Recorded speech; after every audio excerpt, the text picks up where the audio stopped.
Tem duas perguntas aqui. Não são exatamente coisas que vocês falaram, Tá. mas são duas perguntas que são mais ou menos parecidas. Eu vou fazer elas juntas, tá? A primeira é o seguinte. Aline, acredito que Trump abandonaria Israel, pois é fantoche do Putin, na minha opinião. Quem que é? A pessoa que falou. O usuário da pessoa chama Paz. Ah, tá. Kamala Harris seria melhor para Israel na presidência dos Estados Unidos? E ela mandou de novo uma outra pergunta Tá. depois falando: Biden e Kamala já demonstraram apoio a Israel na luta contra o terrorismo. Como você particularmente vê o silêncio de Trump a respeito? Ele não tem falado nada? Ele falou que se ele for eleito, ele acaba com o conflito em sei lá quantos dias. Que mesma coisa de Ucrânia e Rússia. A opinião geral é justamente o oposto disso. É que o Trump vai dar um apoio incondicional a Israel que o Biden não dá. O Biden e a Câmara, como vice, apoiam Israel, mas não incondicionalmente. Entendi. Por exemplo, agora, uma semana atrás, o Biden ameaçou um embargo de armas a Israel. Por causa de algum ataque? Porque eles queriam uma abertura das fronteiras de Gaza para permitir mais entrada de ajuda humanitária. E o Benjamin Netanyahu, estava assim, porque ele estava com medo do que estava entrando dentro de Gaza e para quem estava chegando. Uma questão problemática. Eu acho que tinha que estar realmente a fronteira mais aberta, mas o que aconteceu é que o Biden disse, a gente vai fazer um embargo, ele ameaçou um embargo de armas contra Israel, e também parte das pessoas que são ali da turma da Kamala Harris são a favor de um embargo a Israel, de armas especificamente. E de um cessar-fogo. Cessar-fogo, assim... Fala-se. Então, me pergunta o cessar-fogo daqui a um minuto. Tá bom. Mas deixa eu dizer uma coisa. Sobre Kamala e Trump. Kamala e Trump. O que acontece é o seguinte, a quantidade de armas que Israel precisa para se defender é gigantesca. E Israel não tem. Tem agora. Só para explicar, ele tem aquele sistema que chama Iron Dome. Iron Dome. E tem outro que é outro nome. Qual a diferença dos dois? Então, tem o David Sling. O Iron Dome é pra quê? O Iron Dome e o David Sling, eles têm o mesmo objetivo, que é interceptar mísseis e foguetes. Então, se alguém, por exemplo, o Irã, ou o Hezbollah, ou o Hamas lançam mísseis e foguetes contra Israel... Ele é detectado... Então, está sendo lançado o foguete, Israel detecta que ele está vindo e detecta onde vai cair. Se vai cair em zonas abertas, deixa cair. Se vai cair em uma zona habitada, Israel lança alguma coisa em contra e explode ele no ar. Eu vi isso acontecendo lá em Tel Aviv. Eu vi também já... E tem um cálculo, né? Quando toca a sirene em Tel Aviv, eles te dão tantos 90 minutos. segundos. 90 segundos, no momento que começa a tocar a sirene até que caia, que seja que caia o foguete ou que caia os estilhaços, tu tem 90 segundos para se proteger. Tem lugares em Israel, como próximos de Gaza, que tu tem 15 segundos. Tem lugares no norte de Israel que é imediato. No momento que começa a tocar a sirene, começa a cair. E além desses dois, tem outro? Então, esses dois. Um lança foguete, o outro é laser. Laser? Laser. Isso eu não o sabia. laser, exatamente. Esse novo que acabou de ser inaugurado são lasers que explodem os foguetes no ar.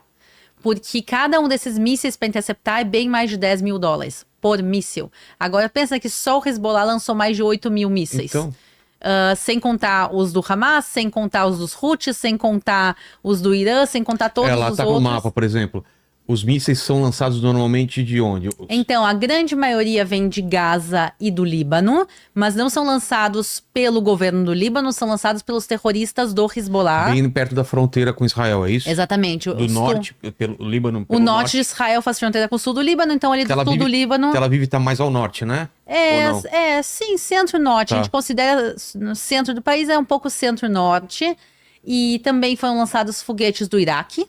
Alguns poucos, mas foram lançados do Iraque. E os Houthis estão na Jordânia? Da Síria e os Houthis estão no Iêmen, lá longe. Mas aí não lançam. Lançam também? Aí demora muito mais para chegar, né? Demora muito mais para chegar, exatamente. O Irã também lançou 2 vezes, então a gente tá vendo aqui a vizinhança legal que a gente tá. Tá cercado. Então é o que a gente chama de eixo do mal, ou também se chama que o Irã tá montando um círculo de fogo em volta de Israel. Eles querem atacar Israel por todas as suas fronteiras. Então, pro sul... Aí pro sudoeste tu tem a faixa de Gaza com o Hamas. Pro norte tu tem o Hezbollah. Depois ao leste tu tem ainda no norte tu tem a Síria. Também tu tem milícias financiadas pelo Irã dentro da Síria, que também lançaram contra Israel. Tu tem alguma coisa que veio do Iraque, tu veio do Irã e também lá do sul do Iêmen, Então, quer dizer... Também estão atacando navios no... Exatamente. O Iêmen, se vocês olharem, eles estão num ponto muito, muito estratégico, porque eles estão na entrada ali do Mar Vermelho. E o Mar Vermelho que termina ali no Canal de Suez. Essa aqui... Lá em cima no Egito, né? Lá no Egito, exatamente. Então, essa é uma conexão importantíssima para a rota comercial do mundo. Sim, a Porque Europa sai tudo de lá dali para Ásia, para África. Exatamente. Então, a exportação da Ásia para a Europa, sem precisar dar toda a volta na África, passa pelo Canal de Suez. Só que tu não tem como chegar no Canal de Suez sem passar pelo Iêmen. E eles estão lá atacando navios, eles estão mandando uma coisa que pouca gente sabe, navio drone. Como assim, navio drone? Então, como é que eles atacam? Então, eles põem um navio pilotado por um drone. Sei. Navio pequeno. Uns barquinhos, Sei. assim, pensa uns botes, aqueles botes a motor, Sei. só que sem ninguém.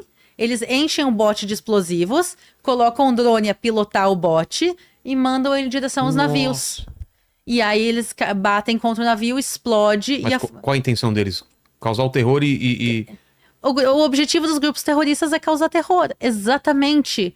E é isso que, infelizmente, as pessoas não entendem. As pessoas falam dos assentamentos e falam como se fosse um problema territorial, não é? O terrorismo, ele quer destruir o mundo ocidental como a gente conhece. Eles querem destruir a cultura cristã judaica. Eles querem impor uma teocracia islâmica no mundo todo. Eles falaram isso, mas começando pelas terras do Islã.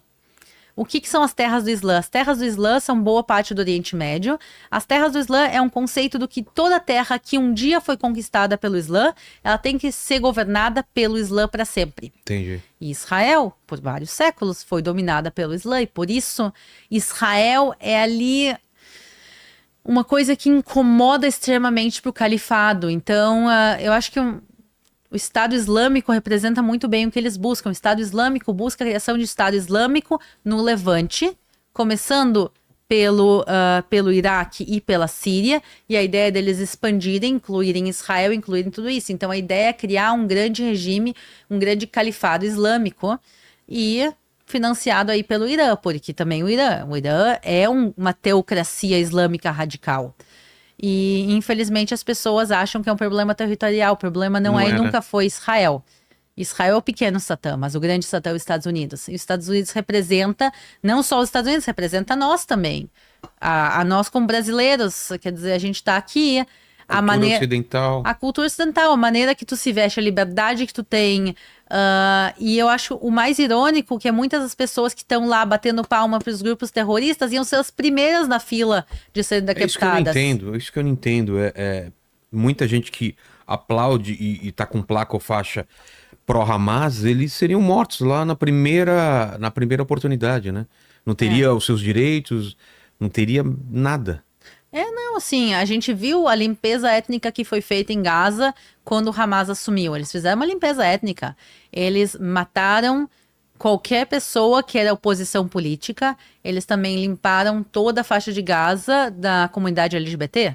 Em praça pública, eles pegaram as pessoas que eles sabiam que eram abertamente gays, botaram em cima de edifícios e atiraram de cima de edifícios. Tá tudo filmado. Busquem as imagens de Gaza de 2006 e 2007. Tu vê eles atirando a comunidade LGBT dos telhados.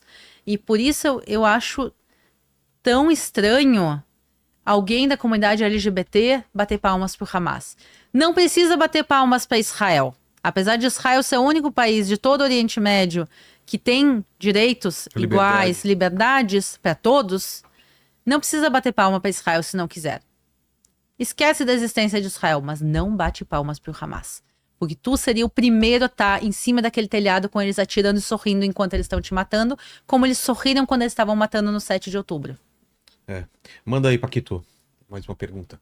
E Turquia, como fica nesse rolo todo? Então, a Turquia, ela historicamente, ela é amiga de Israel. Infelizmente, o Erdogan, que é o atual ditador da Turquia, ele não é muito fã de Israel, então ele tem uma política um pouco, assim, paradoxal. Por um lado, a economia, ele tá bem.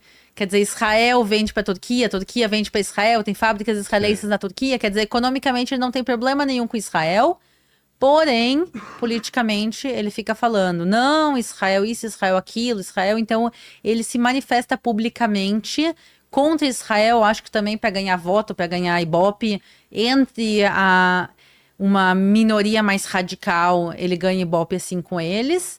Mas, assim, ele não fez nada em contra Israel, nenhum ataque foi feito da Turquia contra Israel. Mas o Erdogan não é um aliado, assim. E lá como que é? A vestimenta, a religião? Não, a Turquia, ela é um país que tá se fechando nos últimos aí 20 anos. É porque eu tive lá, tem muita mesquita, mas você pode usar com qualquer roupa. Sim, é um país que tá se fechando nos últimos 20 anos, mas ainda assim, existem liberdades, quer dizer, mulher pode usar calça, mulher Como pode... chama? Não é... Quando você leva essa parte religiosa e de vestimentas, tem um nome. A Sharia? É a Sharia. Como que é a Não, Sharia? não. Não é, O né? Erdogan não apoia a Sharia, Tá. mas ele apoia o conservadorismo islâmico. Então, assim, ele tem um discurso mais conservador, mas Entendi. ele não é a favor da Sharia. Tá. Até porque ele não poderia governar o país se fosse Sharia. Por quê? Porque se tu tá falando de uma teocracia, o É. líder do governo tem que ser um representante religioso, Exato. que ele não é, ele é um representante político, no final das contas. Então, eu não sei se ele teria interesse de instalar a Sharia